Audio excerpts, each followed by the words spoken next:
मनुष्य का पुत्र।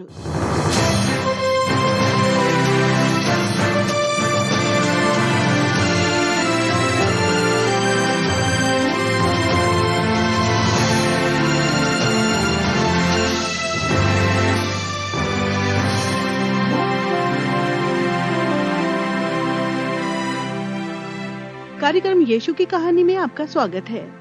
आज एक बार फिर हम अपने नाटकों की श्रृंखला छुटकारे की कहानी लेकर आए हैं। अर्थात हम सबको यानी समस्त मानव जाति को उसकी असफलताओं और गलतियों से, हमारी कमजोरियों और हमारी आदतों से, हमारे स्वार्थीपन, हठीलेपन और हमारी नफरतों से हमें स्वतंत्र कराने के परमेश्वर के प्रयास का इतिहास लेकर आपके बीच उपस्थित हैं। ये कहानी है हम लोगों में से प्रत्येक व्यक्ति के प्रति परमेश्वर के अत्यंत प्रेम की।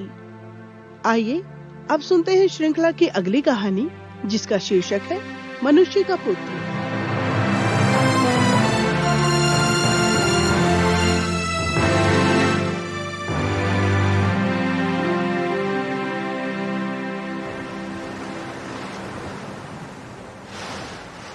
खामोशी। इज़राइल के अंतिम भविष्यवक्ता मलाकी के बाद से लेकर 436 वर्षों तक खामोशी रही। कोई भविष्यवाणी नहीं, परमेश्वर की ओर से बिल्कुल भी कोई शब्द नहीं था। इज़राइली राज्य बहुत लंबे समय पहले ही परास्त किया जा चुका था और उसके लोग एक शक्तिशाली आक्रमणकारियों का शिकार बन चुके थे।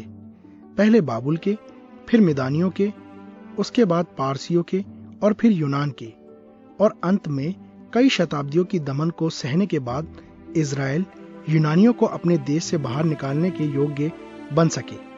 किंतु उसके बाद उनमें से भी महाशक्तिशाली आक्रमणकारी रोमियों की अधीनता में चले गए। फिर उनकी समृद्ध विरासत का क्या हुआ? अपने लोगों को उनके शत्रुओं से रक्षा करने के परमेश्वर के उन वायदों का क्या हुआ? और परमेश्वर के उस छुटकारे की योजना का क्या हुआ? एक बार फिर विदेशी शासकों के जुल्म से दबे इज़राइल के लोग परमेश्वर के सम्मुख गिड़गिड़ाए और लंबे समय से प्रतीक्षारत उस प्रतिज्ञा किए हुए उद्धारकर्ता को भेजने की याचना की, जिसके बारे में भविष्यवक्ताओं ने कहा था कि वही इज़राइल को उसके सब मुसीबतों से छुटकारा देगा और उसकी ख्याति और महिमा को उसे फिर से लौटा देगा। किंतु इसके जवाब में उन्होंने कुछ नहीं सुना और खामोशी बनी रही। किंतु परमेश्वर ना तो अपने लोगों को भूला था और ना ही अपनी प्रतिज्ञा को भूला था। अगर इज़राइल में किसी ने अपने भविष्यवक्ताओं की भविष्यवाणियों को फिर से जांच की होती, तो उन्हें उस उद्धारकर्ता के आने के बारे में बहुत से संदर्भ मिल जाते, जिसमें दानियल की पुस्तक में वर्णित यह भविष्यवाणी भी मिल जाती, जिसमें छुटकारा देने वाले के आने की समय सारणी का वर्णन है। तेरे लोगों और तेरे पवित्र नगर के लिए 70 सप्ताह ठहराए गए हैं और उनके अंत तक अपराध का होना बंद हो और पापों का अंत और अधर्म का प्रायश्चित किया जाए और युगान युग की धार्मिकता प्रकट होए और दर्शन की बात पर और भविष्यवाणी पर छाप दी जाए और परम पवित्र का अभिषेक किया जाए।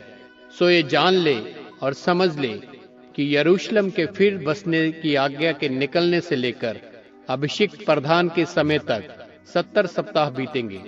फिर 62 सप्ताहों के बीतने पर चौक और खाई समेत वह नगर कष्ट के समय में फिर बसाया जाएगा।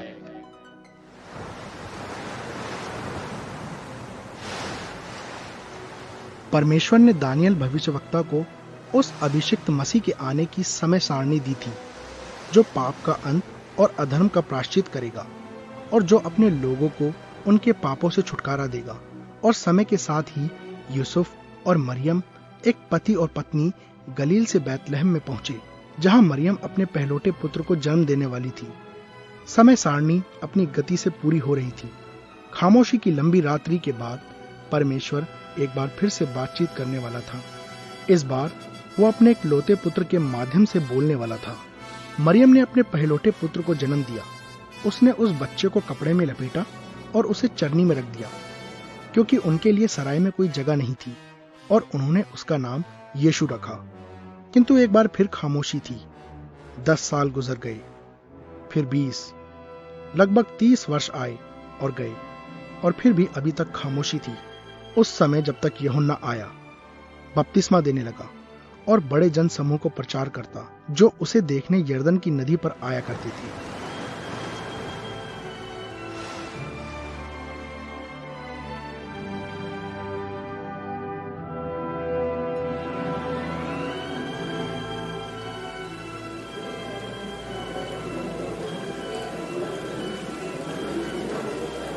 परमेश्वर ने दानियल भविष्यवक्ता को उस अभिषिक्त मसीह के आने की समय सारणी दी थी, जो पाप का अंत और अधर्म का प्रायश्चित करेगा और जो अपने लोगों को उनके पापों से छुटकारा देगा।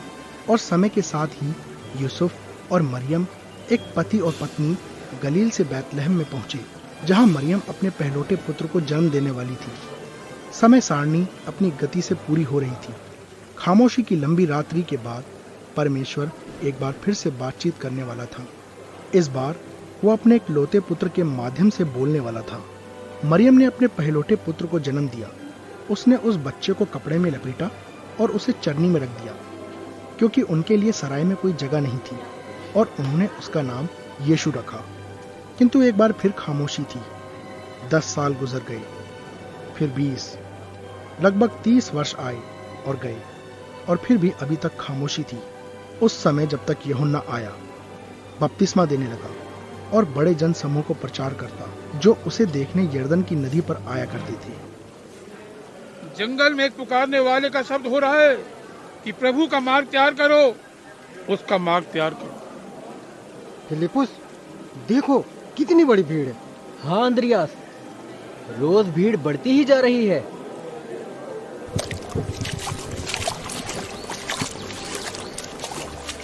क्षमा कीजिए भाई, क्या मैं यहाँ से गुजर सकता हूँ?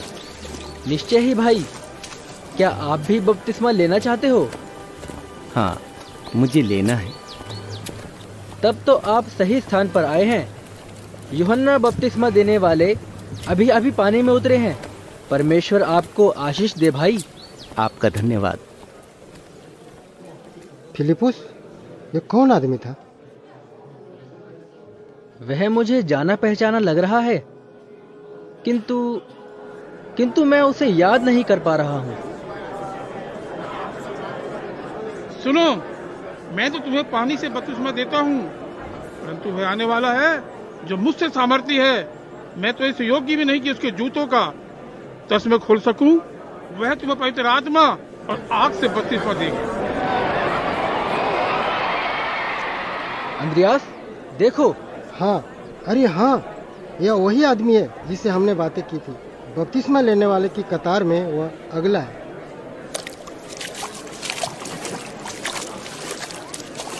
अरे रुको, बपतिस्मा देने वाला उस आदमी के सामने पानी में घुटने पर क्यों आ गया है? आप यहाँ मेरे पास? फिलिपुस, ये क्या हो रहा है? मैं नहीं जानता, किंतु हमें और नजदीक जाकर पता करना चाहिए। मुझे क्षमा करे भाई। कृपया, क्या हम यहाँ से गुजर सकते हैं? देखो फिलिपुस, क्या यह अजनबी भाई यूहन्ना को बपतिस्मा देने जा रहा है? मुझे तो आपके हाथ से बपतिस्मा लेने की आवश्यकता है, और आप मेरे पास आए हैं। अब तो ऐसा ही होने दे, क्योंकि हमें इसी रीति से सब धार्मिकता को पूरा करना उचित है। क्योंकि हमें इसी रीति से सब धार्मिकता को पूरा करना।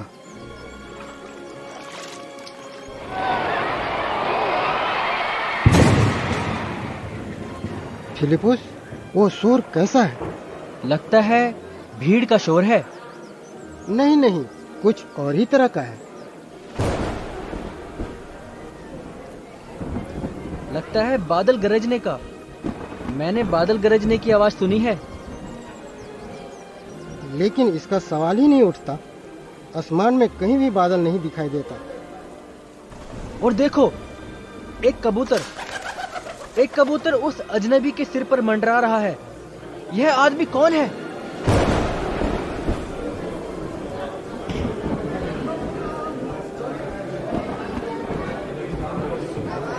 फिलिपुस, हमें उस आदमी से बात करने की आवश्यकता है। क्या तुम कुछ और उसके निकट जा सकते हो? मैं ऐसा नहीं सोचता।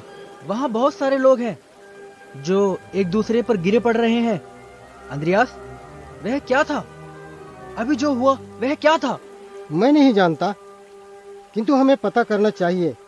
आओ फिलिपोस, शायद हमें दूसरी ओर से जाने का रास्ता मिल जाए। अंद्रियास, क्या अब भी तुम उसे देख सकते हो? नहीं, कुछ क्षण रुको, मैं बपतिस्मा देने वाले को देख पा रहा हूँ। लेकिन वह आदमी का क्या तुम उसे देख पा रहे हो? नहीं, यूहन्ना अकेले ही दिखाई दे रहे हैं। देखा, वह नदी के उस पार जा रहा है, इस रास्ते से। अंद्रियास, फिलिपुस और इंद्रियास, क्या तुमने ये सुना? बादल गरजने की आवाज? नहीं, ये बादल गरजने की आवाज नहीं थी, परमेश्वर की आवाज। क्या आपने सुना? वह परमेश्वर की आवाज थी। हाँ, मैंने भी सुनी थी। उस समय मैंने कुछ नहीं कहा, क्योंकि मैंने सोचा कि यह मेरी कल्पना थी। वह आवाज क्या कह रही थी भाई यूहन्ना? उस आवाज ने कहा था, ये मेरा पुत्र है जिससे मैं प्रेम रखता हूँ, जिससे मैं बहुत प्रसन्न हूँ। मैं समझ नहीं सकता। परमेश्वर की आवाज ने कहा कि उसका एक बेटा है। भाई यूहन्ना, वो कहाँ गया? मैं नहीं जानता। मैंने उनको बपतिस्मा दिया और फिर कबूतर उतरा और मैंने परमेश्वर की आवाज सुनी और फिर वह चले गए। वो कहाँ चले गए? हाँ, मैंने मुड़कर भीड़ की ओर देखा और फिर जब फिरा तो वो वहां नहीं थे। लेकिन भाई यूहन्ना, वो कौन है? कम से कम आपने उनका नाम पूछा। ठीक है, ये एक अद्भुत पड़ाव है। मुझे उनके नाम जानने की आवश्यकता नहीं थी। आपका मतलब क्या है? वह आदमी मेरा चचेरा भाई है। क्या? मैंने उन्हें कई वर्षों से नहीं देखा था, लेकिन इसमें कोई संदेह नहीं कि वह मेरा चचेरा भाई है और उनका नाम यीशु है। आपका चचेरा भाई? अद्भुत है यह। भाई यूहन्ना, क्या आप मानते हैं कि? मुझे शक करने की जरूरत नहीं मेरे मित्र, वह उद्धार करता है, वही जिसकी प्रतीक्षा हमारे बाप दादा और हम करते आ रहे हैं। लेकिन आपको इतना कैसे यकीन है? जिसने मुझे जल से बपतिस्मा देने को भेजा, उसी ने मुझसे कहा कि जिस पर तू आत्मा को उतरते हुए और ठहरते देखे। जिसने मुझे जल से बपतिस्मा देने को भेजा, उसी ने मुझसे कहा कि जिस पर तू आत्मा को उतरते और ठहरते देखे, वही पवित्र आत्मा से बपतिस्मा देने वाला है। और मैंने देखा और गवाही दी कि यही परमेश्वर का पुत्र है। परंतु इसलिए मैं जल से बपतिस्मा देता आया कि वह इज़राइल पर प्रकट हो जाए। वह पवित्र आत्मा से बपतिस्मा देगा। वो परमेश्वर का पुत्र है। फिलिपुस, आओ। हम कहाँ जा रहे हैं? उस आदमी यीशु को ढूंढने। अगर वह सच में उद्धार करता परमेश्वर का पुत्र है, तो वह सब कुछ बदल देगा। कोई शक नहीं, वह करता है। लेकिन इंद्रियास, तुम उसे कहाँ देखने जा रहे हो? मैं नहीं जानता। जैसे कि मुझे शक था, मेरी ये सलाह है कि तुम यहीं ठहरे रहो और प्रतीक्षा करो। अगर तुम्हारे लिए परमेश्वर की इच्छा है तो तुम उसे अवश्य मिलोगे।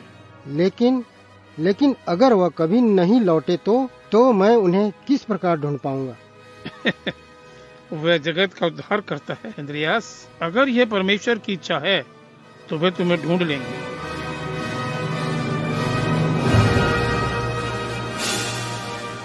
श्रोताओ, हमें सुनने के लिए आपका धन्यवाद।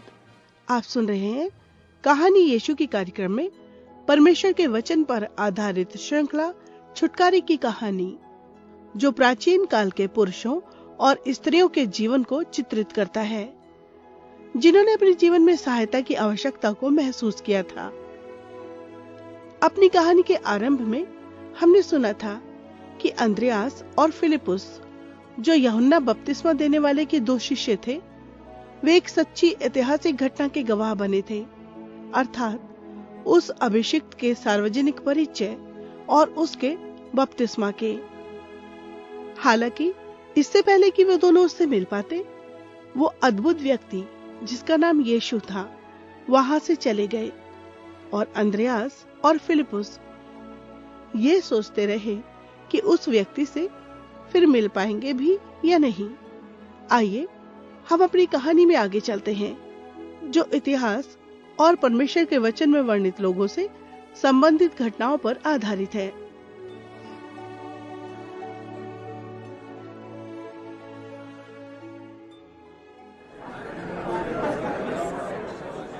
किंतु निश्चित रूप से यीशु वापस आए, और जब वो वापस आए तो न केवल उन्होंने अंद्रयास और फिलिपुस को अपने साथ आने के लिए आमंत्रित किया, बल्कि उन्होंने उनके मित्र नतानिएल को भी बुलाया, और इन लोगों के छोटे से समूह के साथ वो गलील से उत्तर की ओर बढ़ गए, जहां यीशु ने गलियों में प्रचार करना शुरू कर दिया।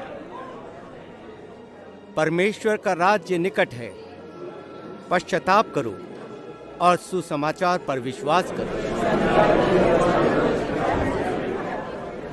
यीशु सारे गलील में फिरते हुए उनकी सभाओं में उपदेश देते और राज्य का सुसमाचार प्रचार करते और लोगों की हर प्रकार की बीमारी और दुर्बलताओं को दूर करते रहे। और सारे सीरिया में उनका यश फैल गया, और लोग बीमारों को, जो नाना प्रकार की बीमारियों और दुखों में जकड़े हुए थे और जिनमें दुष्ट आत्माएं थी और मिर्गी वाले और झोले के मारे हुए थे, उन सभी को उनके पास ले जाया गया और उन्होंने उन्हें चंगा किया। और गलील और दिकापुलिस और यरूशलेम और यहूदिया और यरदन के पास से भीड़ की भीड़ उनके पीछे हो ली। अंद्रयास, तट के लिए कौन सा रास्ता है? प्रभु मेरे साथ चलिए। प्रभु आप क्या करने की योजना बना रहे हैं? फिलिपुस, लोगों को बैठाओ। अंद्रयास, क्या तुम जानते हो कि उस नाव का मालिक कौन है? जी हाँ, ये मेरे भाई सिमोन की नाव है। आपको याद है, वह और मैं साथ साथ मछली पकड़ते हैं। क्या तुम मेरे लिए उसे ढूंढोगे? शिमोन, वो ठीक वहां है, देखो उसे, वो अपने जाल साफ कर रहा है। जाओ उससे पूछो कि हम उसकी नाव प्रयोग कर सकते हैं।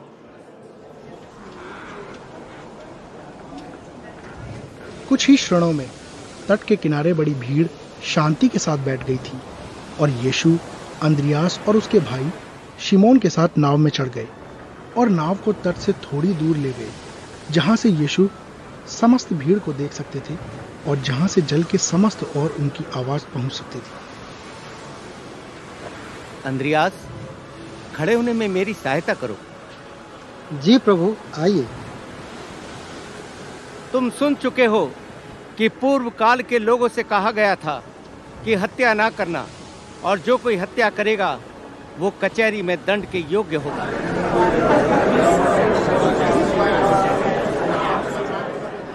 परंतु मैं तुमसे कहता हूं कि जो कोई अपने भाई पर क्रोध करेगा वो कचहरी में दंड के योग्य होगा।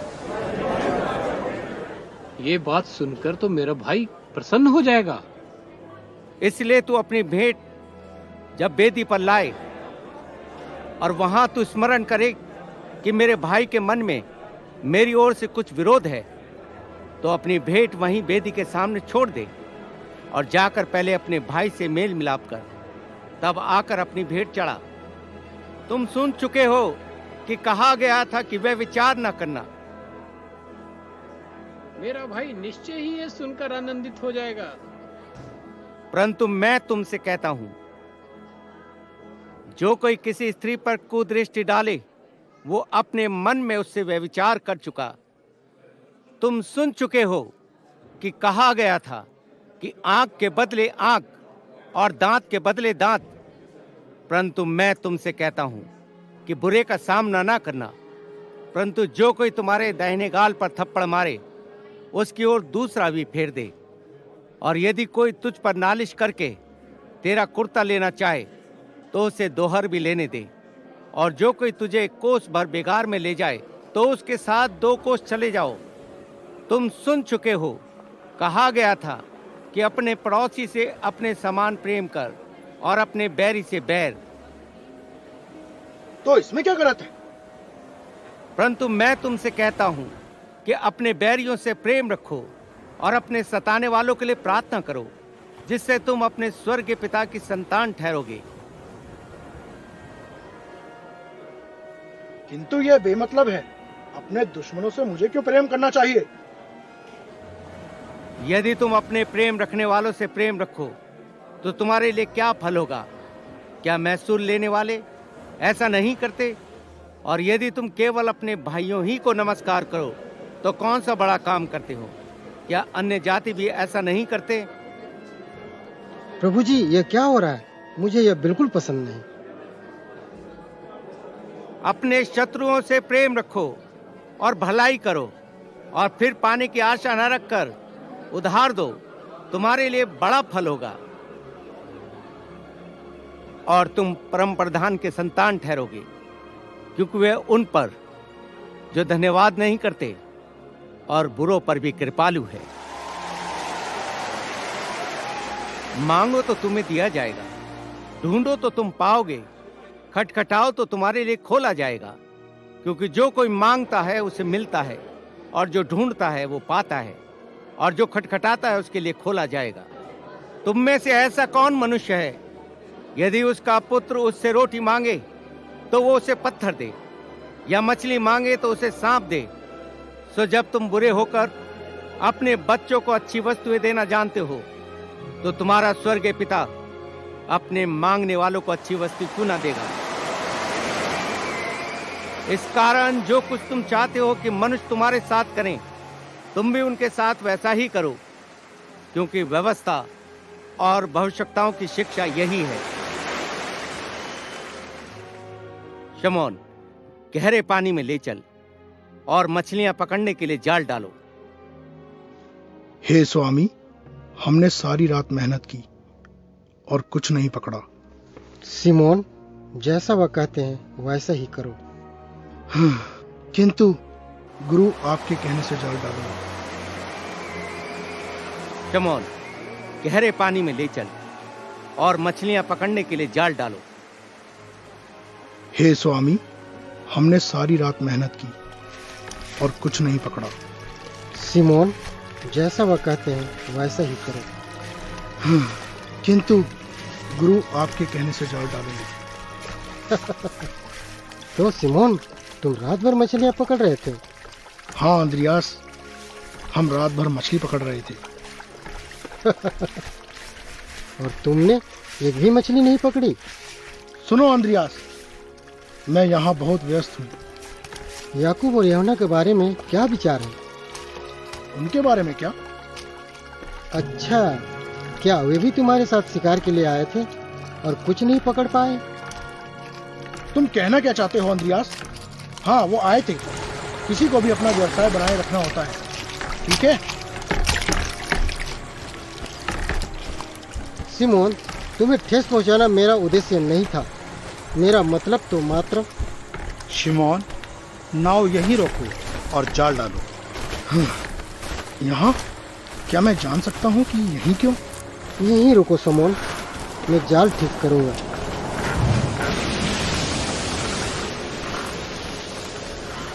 प्रभु, एक महान गुरु और चंगाई दाता जो आप हैं होने के नाते मैं आपका आदर करता हूँ, लेकिन मछली पकड़ने के बारे में मुझे अच्छी तरह से पता है, और मेरे अनुभव से हम सिर्फ अपना समय बर्बाद कर रहे हैं।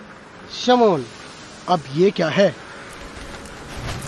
शमौन, शमौन देखो, मछली। क्या? मछलियाँ? सैकड़ों है सिमोन, सैकड़ों। मैंने इतनी अधिक मछलियाँ कभी नहीं देखी। सावधानी से अंद्रियास, जाल फटे जा रहा है। देखो, याकूब और यूहन्ना दूसरी नाव में इधर आ रहे हैं। सिमोन, उन्हें बुलाओ। यूहन्ना, याकूब, जल्दी आओ। सिमोन, उन मछलियों को देखो, यह एक आश्चर्य कर्म है।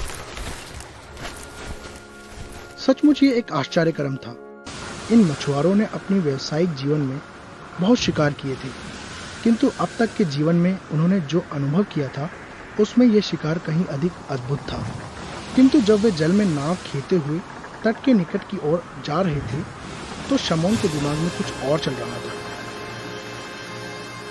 कुछ समय पहले मैंने अपने आप से हटपन और मुखता के साथ आपसे बातचीत की थी। सचमुच में मैं मूर्ख था। हे प्रभु, मेरे पास से जा, क्योंकि मैं एक पापी मनुष्य हूं। मत डर, अब से तुम मनुष्य को जीवता पकड़ा करेगा। एक बार जब तुम जालों को तट पर खींच लोगे और इन समस्त मछलियों को बाजार में ले जाओगे, आओ तुम्हारे इस अद्भुत शिकार में से कुछ मछलियों को हम भूनेंगे और आज की रात खुशी मनाएंगे। मंजूर है? मुझे तो यह सुझाव पसंद है। शमौन? जी प्रभु, और कल से हम मनुष्यों को पकड़ना आरंभ करेंगे। और कल से हम मनुष्यों को पकड़ना आरंभ करेंगे।